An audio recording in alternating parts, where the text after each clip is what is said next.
Sementara mereka ini tidak punya guru, tidak belajar ilmu, maka dengan hayalannya mengucapkan haddatsani qalbi an rabbi, telah menceritakan kepadaku hatiku sendiri. Dari siapa?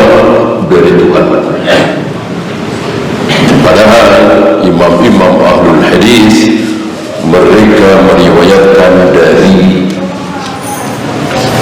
manusia, orang guru, ahli ilmu, dari ahli ilmu, dari ahli ilmu, dari ahli ilmu, dari sahabat, dari Nabi sallallahu alaihi wasallam.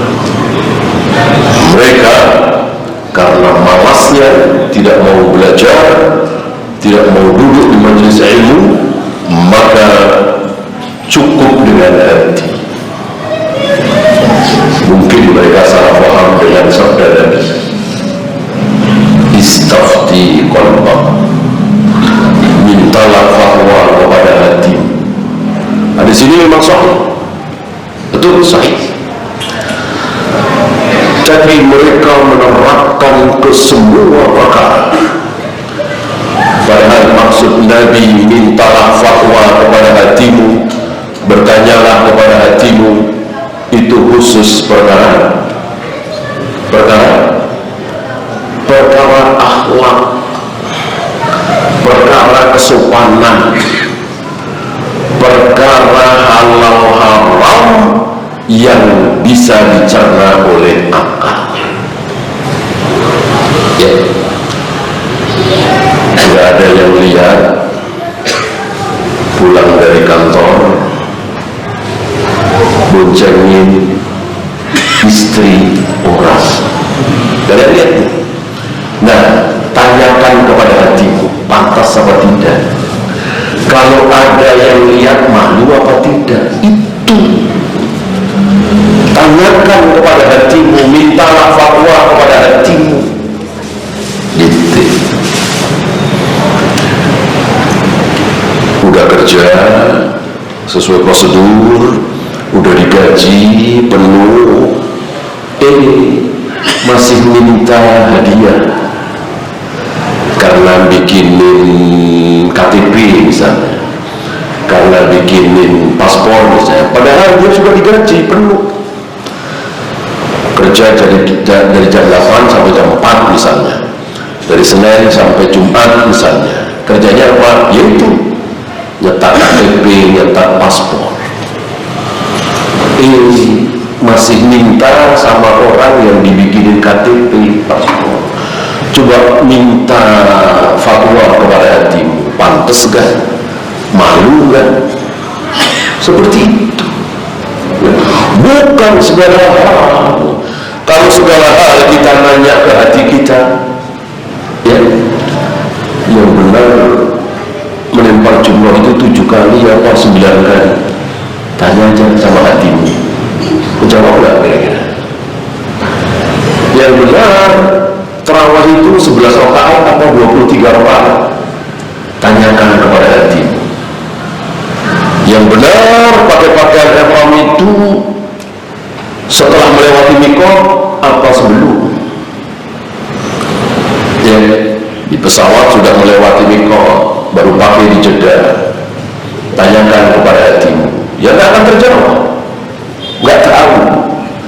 Ini masalah wajib, ini masalah ibadah makbul. Nggak bisa bertanya kepada hati. Yang bertanya kepada hati masalah akhlak, kepantasan, sopan santun. Gitu. Nah, tarekat sufiyah ini sepertinya segala hal dimasukkan ke sini. Maka terjadilah apa yang terjadi.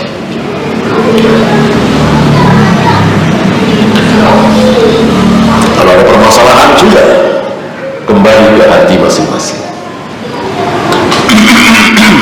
Biar bid'ah tidak ada contoh dari Nabi dan para sahabat, tetapi melakukannya dengan tenang.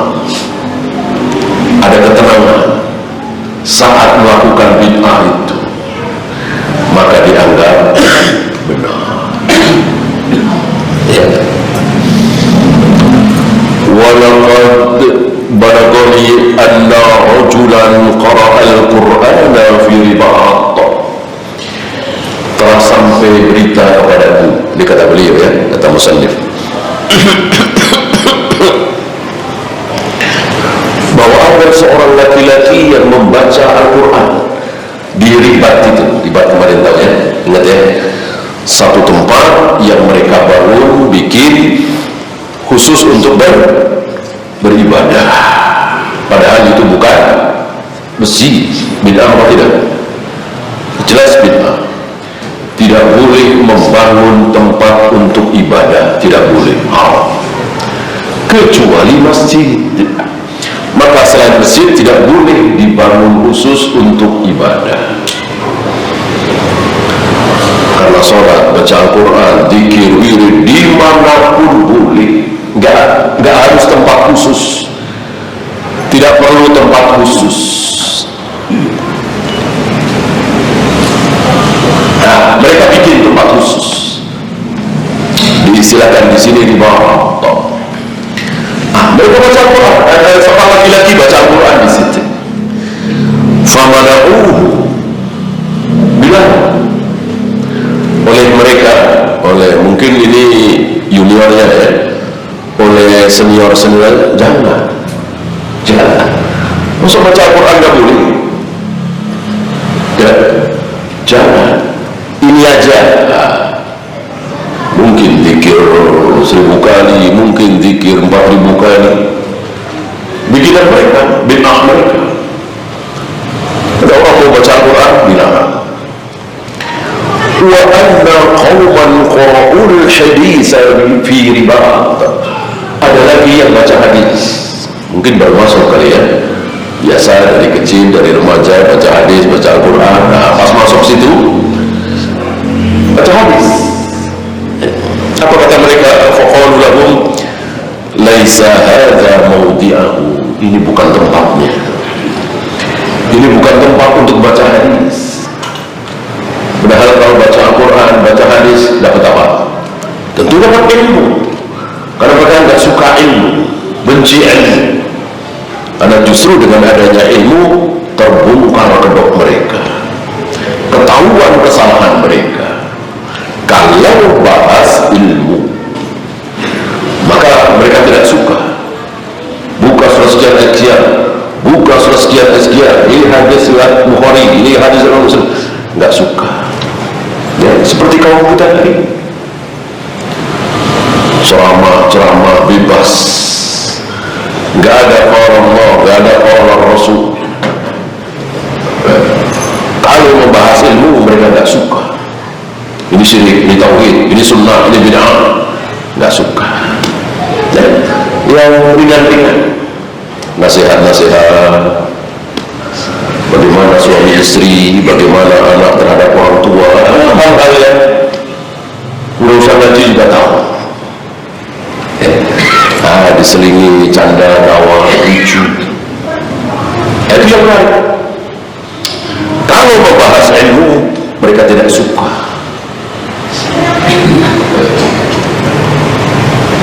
Ini dia keterlaluan kan. Baca Al-Quran dilarang, baca hadis dilarang. Mau apa? Itu tadi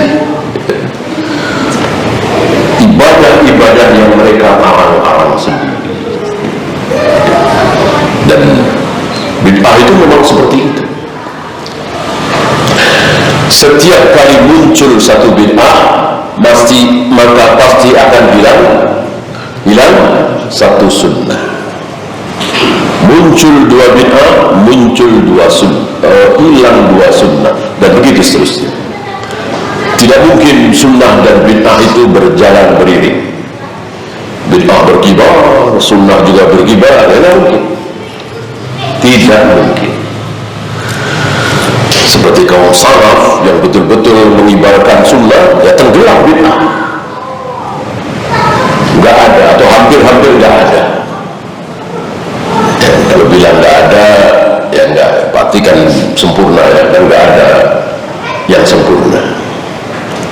Mungkinkah Imam Syafi'i atau Imam Bukhari atau Abu Hanifah atau Imam Malik melakukan satu bid'ah atau berkeyakinan bid'ah atau berfatwa sesuatu yang bid'ah?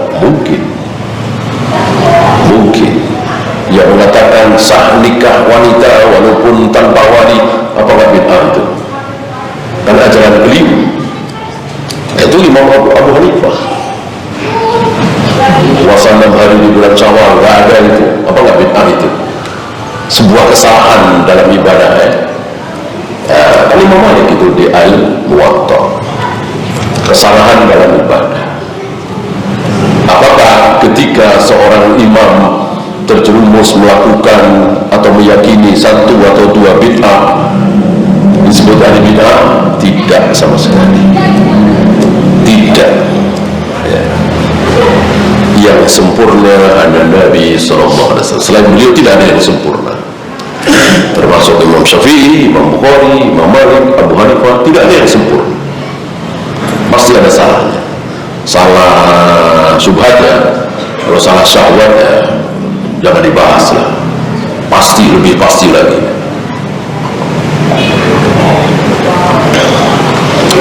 Ya, kita lanjut.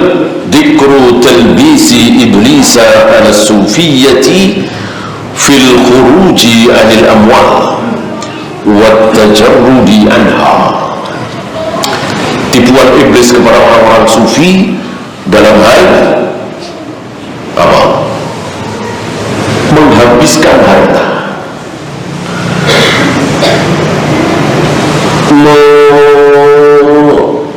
menelanjangi dirinya tanpa harta. Jadi dulu ada sebuah keyakinan bid'ah bahwa apapun yang terjadi, miskin adalah bagus, miskin adalah luar biasa, kaya adalah tercela, kaya adalah buruk, apapun alasannya. Sempat kaum muslimin, terutama dari tarekat Sufyan, punya keyakinan sesat seperti itu. Mereka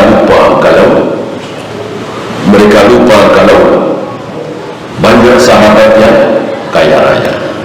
Lupa dengan Sa'ad bin Abi Waqqas, Abdurrahman bin Auf, Utsman bin Affan, Abu Bakar, ini kaya raya.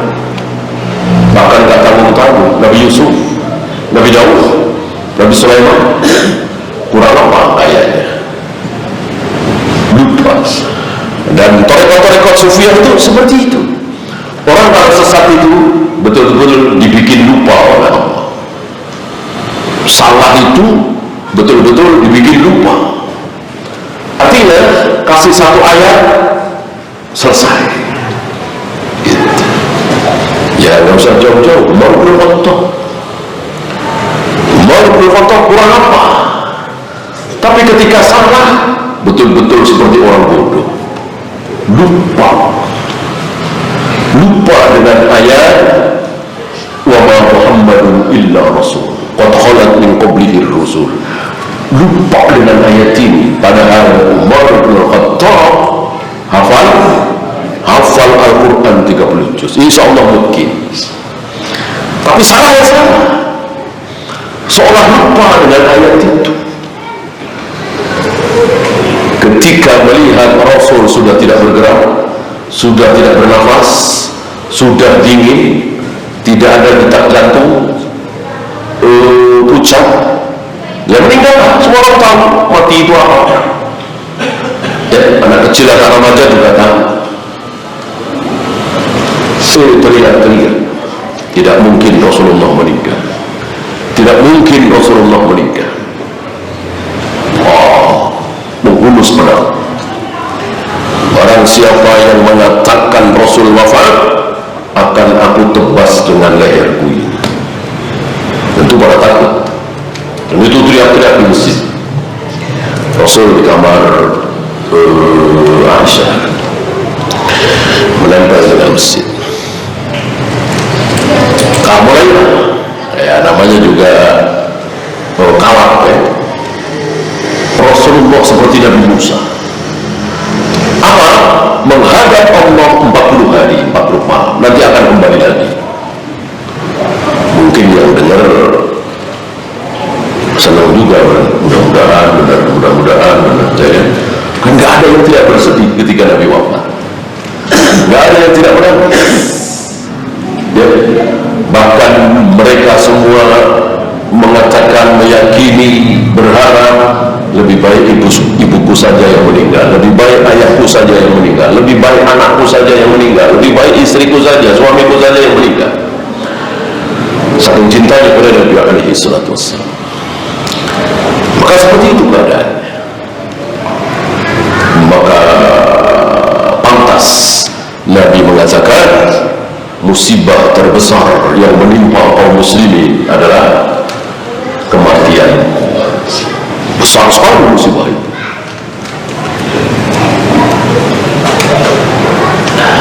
Alhamdulillah masih ada Abu Bakar. Coba kalau nggak ada Abu Bakar, apa yang terjadi? Mungkin berlarut-larut, berhari-hari mungkin ya menunggu, apalagi menunggu 40 hari. Abu Bakar menyuruh Umar diam wahai Umar, gantian ngomong.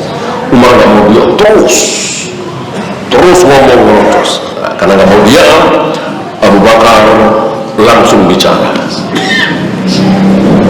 Diawali dengan pujian kepada Allah, salawat kepada Nabi alaihi salatu wassalam. 1, 2, 5, 7, 10, 11, pindah dari majelisnya Umar ke majelisnya Abu Bakar. Dengerin Abu Bakar. Tidak lama Abu Bakar mengatakan, membawakan ayat itu, wa ma Muhammadun illa rasul qad khalat min qablihi rusul. Muhammad itu tidak lebih, tidak bukan, cuma rasul. Sebelum beliau ribuan rasul, semuanya meninggal semua. Nggak ada yang hidup sampai hari ini ya, kecuali Nabi Isa, kita nggak tahu. Di langit bukan di bumi kan. Kata Umar belakangan ya, demi mendengar ayat itu dengkulku lemas, tidak sanggup menahan badanku terjatuh, seolah aku baru mendengar ayat itu. Padahal beliau hafal Al-Quran. Nah itu yang saya maksud. Kesalahan itu, kesesatan itu, firqah itu, kebatilan itu akan hancur hanya dengan sebuah ayat, sebuah hadis ya. Bahkan kadang hanya dengan sebuah pertanyaan. Asing apa? Pertanyaan apa? Sering kita bahas. Apakah Rasulullah tahu kalau maulid Nabi itu baik? Satu pertanyaan ini menghancurkan berjilid-jilid kitab, berjuz-juz kitab yang ditulis oleh mereka yang membela acara maulid Nabi. entah berapa ayat, entah berapa hadis mereka tulis, mereka nukil. Ya ayatnya benar, hadisnya benar, maksud ayat salah, hadis salah, hadis sahih ya. Tapi istidlal nggak pas, ya, hancur oleh satu pertanyaan itu. Ya.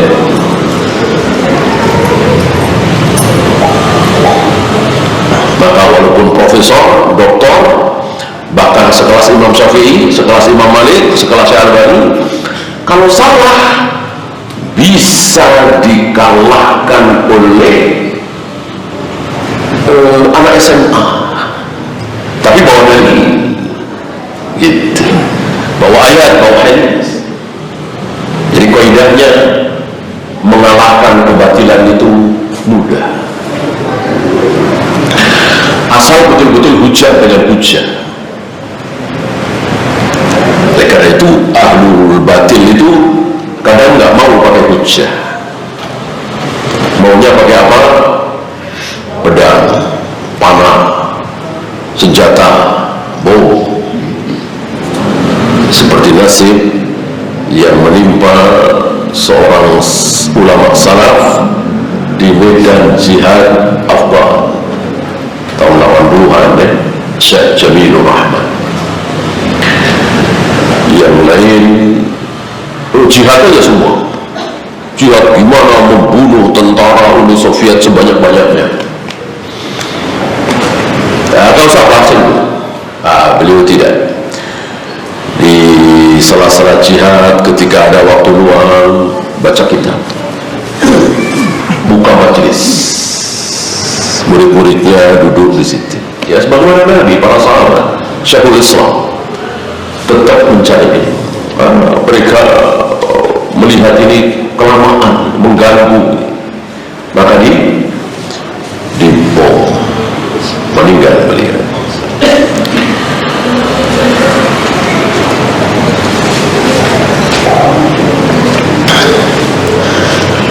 Karena iblisu yulabbisu ala awail sufiyyati, iblis itu menipu orang-orang sufi yang awal. Nanti kita bandingkan dengan orang-orang sufi yang akhir sekarang ini. Sekarang ada orang sufi kan? Ada banyak. Tumbang camping apa bermobil? Bermobil. Jauh. Kalau dulu compang camping benci kekayaan, kaya adalah kaya. Sekarang berbeda. Maka beliau mengatakan ala awail sufiyyati, sufi yang awal-awal, lisidkihim fi zuhdi, karena memang mereka ya maunya zuhud, tidak silau dengan gemerlapnya dunia. Niatnya baik, tulus, cuman itu tadi jauh dari ilmu, sehingga sampai mengharamkan jadi orang kaya, lupa dengan Nabi Sulaiman, lupa dengan Abu Bakar, lupa dengan Utsman, padahal dia orang-orang mulia. Fayurihim aibal mal, maka iblis memperlihatkan kepada mereka, membisikkan kepada mereka bahwa harta itu aib. Punya rumah bagus aib, punya mobil mewah aib. Wa yukhawwifuhum min syarrihi, menakut-nakuti tentang keburukan harta itu. Harta bisa begini, bisa begini, bisa begini, bisa begini. Fayatajarraduna minal amwal, maka mereka membersihkan diri mereka dari harta. Ada uang, ada sedekahkan, habis suap gitu. Karena punya harta banyak, kaya tercela katanya. fayajlisuna ala bisatil faqr, mereka duduk sebagaimana duduknya orang-orang fakir, duduk dengan penuh kefakiran. Dan sekali lagi, mereka orang-orang baik, orang-orang tulus, orang-orang yang mencari akhirat. Tapi saya jauh dari ilmu. Wa kanat maqasiduhum salihatan, maksud mereka baik, tidak jahat, karena memang mereka sedang mencari akhirat.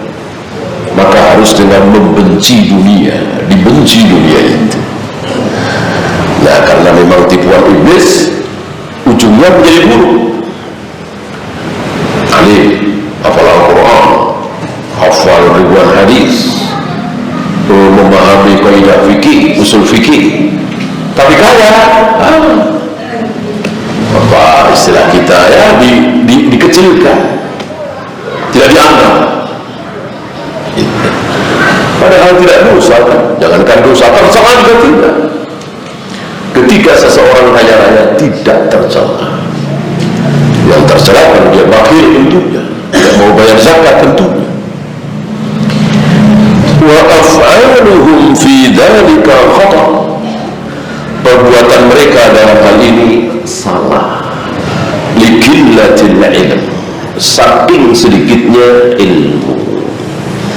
Coba kalau mereka pakai ilmu sedikit saja, umroh, haji, zakat, bangun masjid, pakai apa coba? Mana yang lebih baik melihat orang fakir diam saja dengan bantu? Kan lebih bagus yang bantu ya, bantu pakai apa coba? Kalau mereka berpikir sedikit saja, itulah bodoh ya, dasar ditipu oleh iblis.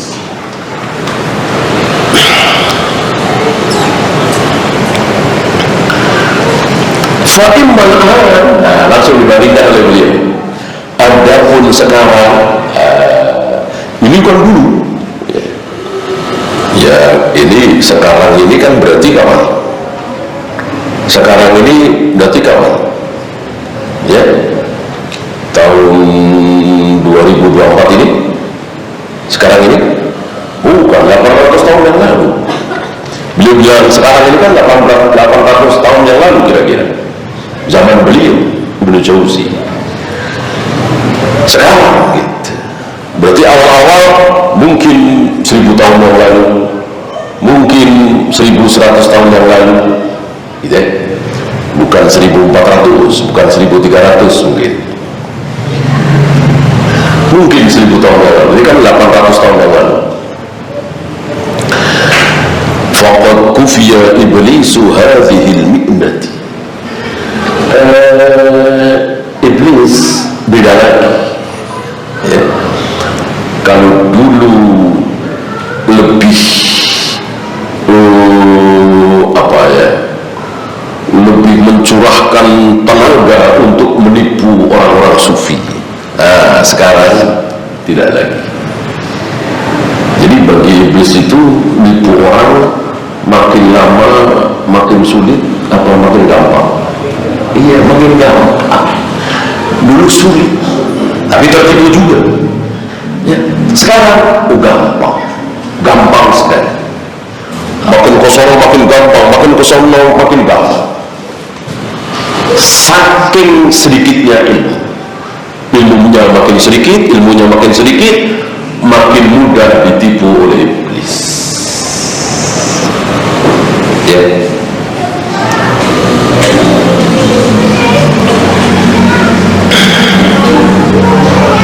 Maka Nabi pernah mengatakan, seandainya Dajjal muncul hari ini, jangan takut. Ada apa? Gitu. Ya, yang musibah ketika beliau sudah wafat. Tapi masih mending ada sahabat. Yang musibah, yang lebih buruk, yang berat, kalau sahabat sudah habis. Tapi masih mending ada tabi'in. Yang lebih berat kalau tabi'in sudah habis. Tapi masih mending ada habis.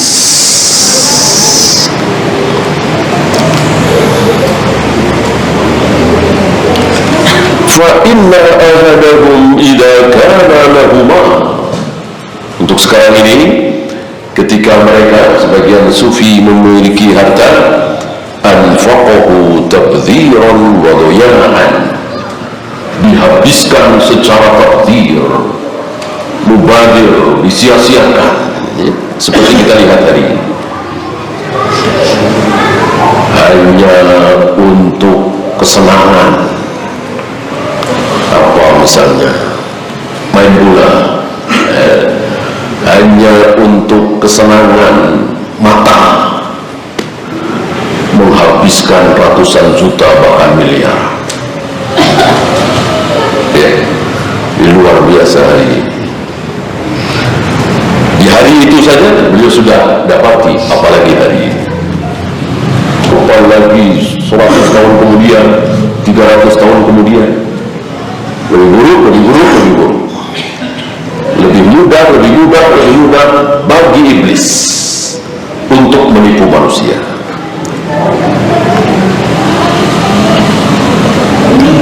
Puncaknya ketika ditipu, aku Tuhan, sembahlah aku. Pada nurut apa tidak? Nurut. Saking mudahnya menipu kaum muslimin, mudah sekali. Kalau sekarang ada orang laku Tuhan, jangankan Tuhan ya, laku Nabi, mayoritas kaum muslimin mentertawakan ya. Ada orang laku Nabi ditertawakan. Itu sekarang. Nanti bukan Nabi lagi, Tuhan. Akulah Tuhan kalian, disembah. Saking bodohnya manusia, saking mudahnya bagi iblis menipu manusia. Kecuali seorang pemuda Arab yang belajar sunnah. Insyaallah antum tahu ya, siapa dia. Wa hadzal fi'lu la yalumu sahibahu idza kana yarji'u ila kifayatin. Perbuatan ini aku tidak mencela. Ya, banyak mengeluarkan harta, menghabiskan sehari sekian juta, sekian puluh juta, aku tidak mencela. Idza kana yarji'u ila kifayatin qad iddakharaha li nafsi. Kalau untuk sesuatu manfaat mencukupi kaum muslimin, itu. Au in kanat lahu sana'atun yastaqni biha 'anil nas. Ya banyak kan. Misalnya hari ini ada orang sehari mengeluarkan 100 juta misalnya. Untuk apa? Menolong si A, menolong si B, membayarkan hutang si C, ngirim semen 1 truk ke masjid ini, ke pesantren ini. Bisa 100 juta, bisa 200 juta, tentu tidak tersalah. Maka beliau mengatakan hadzal fi'lu la alumu sahibahu.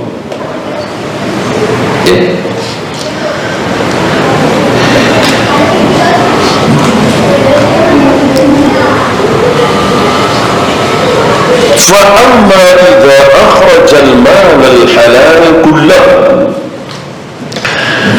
Yang aku maksud, kata beliau, itu ketika mengeluarkan harta yang halal, ya. Bukan harta yang haram, bukan subhat, tapi halal. Kullahu, semuanya, tidak disisakan. Summa ihtaja ila ma fi aydin nas. Lalu dia minta-minta, kan tercela. Lebih baik itu uang jangan dihambur-hamburkan dulu, ya, untuk kebutuhan sehari-hari. Ini dihabis-habiskan untuk ini, untuk itu. Sementara lalu dia minta-minta, berharap belas kasih orang lain. tercela sekali, bodoh sekali. Dan memang orang-orang sufi itu terkenal bodohnya. Torekot-torekot sufi ya secara umum firqah dhalah penuh dengan kebodohan. Ahlus sunnah yang cerdas, yang pintar, yang berilmu, mengikuti Rasul dan para sahabat.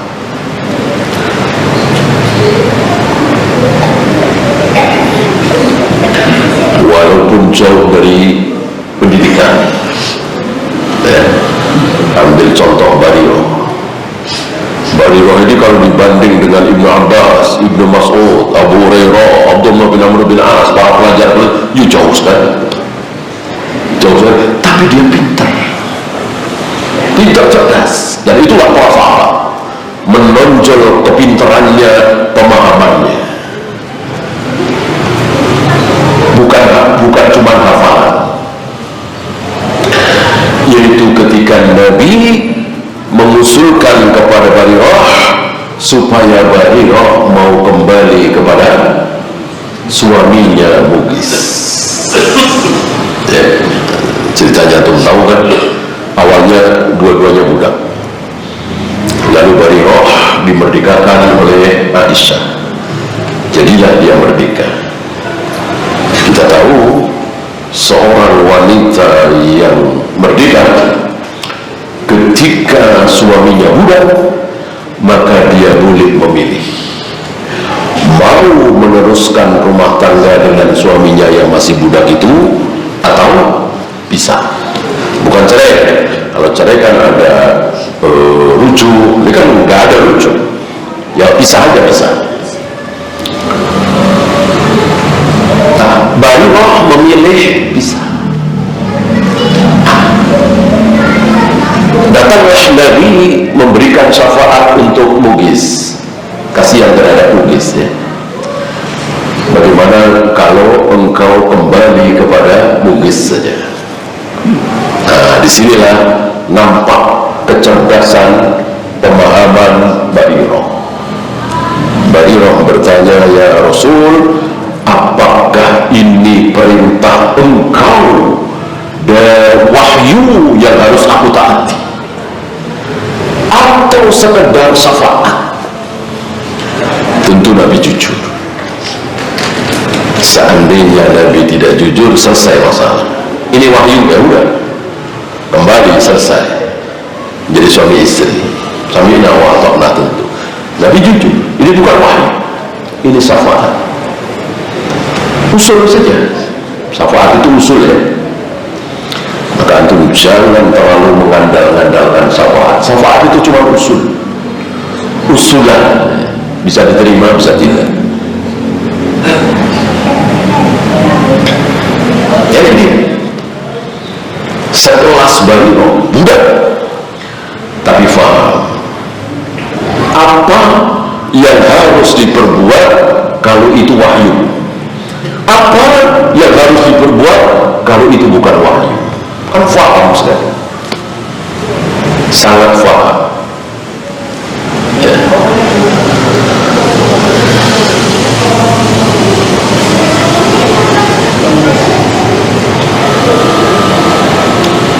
Termasuk pemahaman Mu'adz bin Jabal ketika Mu'adz bertanya kepada Nabi, ya Rasul, bolehkah aku sampaikan kabar gembira ini kepada orang-orang, yaitu bahwa walaupun berzina, walaupun minum khamar, walaupun berjudi, kalau bertauhid maka masuk surga.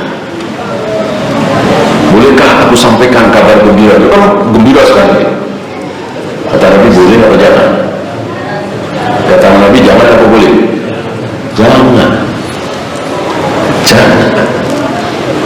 Tapi kenapa Mu'adz bin Jabal berani membocorkan rahasia? Berarti kan nggak boleh disampaikan, kan rahasia. Tapi Mu'adz bin Jabal kenapa berani menyampaikan? Ya kalau nggak disampaikan nggak mungkin kita tahu, nggak mungkin tertulis oleh Bukhari, Muslim, Abu Dawud, Nasai, Tirmidzi dan seterusnya. Bisa sampai di kitab-kitab hadis karena Mu'adz bin Jabal membocorkan ini. Nah pertanyaannya, kok berani-beraninya Mu'adz bin Jabal menyampaikan padahal Nabi bilang jangan? kecerdasan Mu'adz bin Jabal yang barangkali tidak terjangkau oleh akal kita. Kenapa Mu'adz bin Jabal berani menyampaikan hadis itu, padahal kata Nabi jangan disebarkan, khawatir nanti orang-orang awam bermudah-mudah.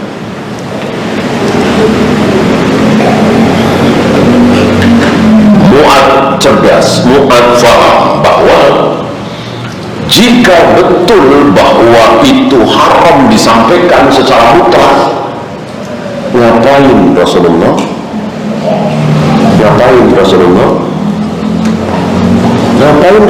menyampaikan pada Mu'adz gitu, udah dibaca kan, yang penting keutamaannya ya kan, lebih baik nggak tahu dapat pahala banyak, nggak tahu dapat hadiah besar gitu, daripada tahu berharap taunya malah nggak dapat. Nah, mending nggak usah tahu dapat apa istilahnya kejutan gitu kan, mending kejutan aja.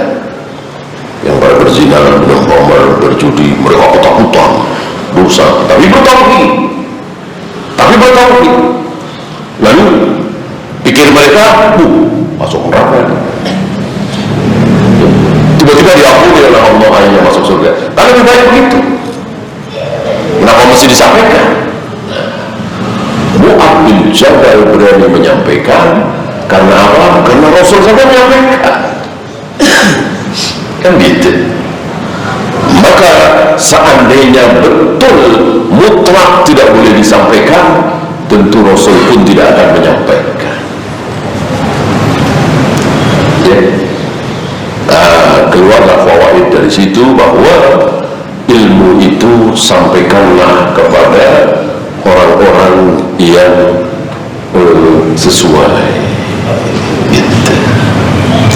Artinya ketika seseorang itu tiap hari sholat 5 waktu berjamaah di masjid, jarang telat, subuh nggak pernah kesiangan, selalu bangun malam, bertauhid, jauh dari zina, khamr, judi, lalu dengar hadis itu,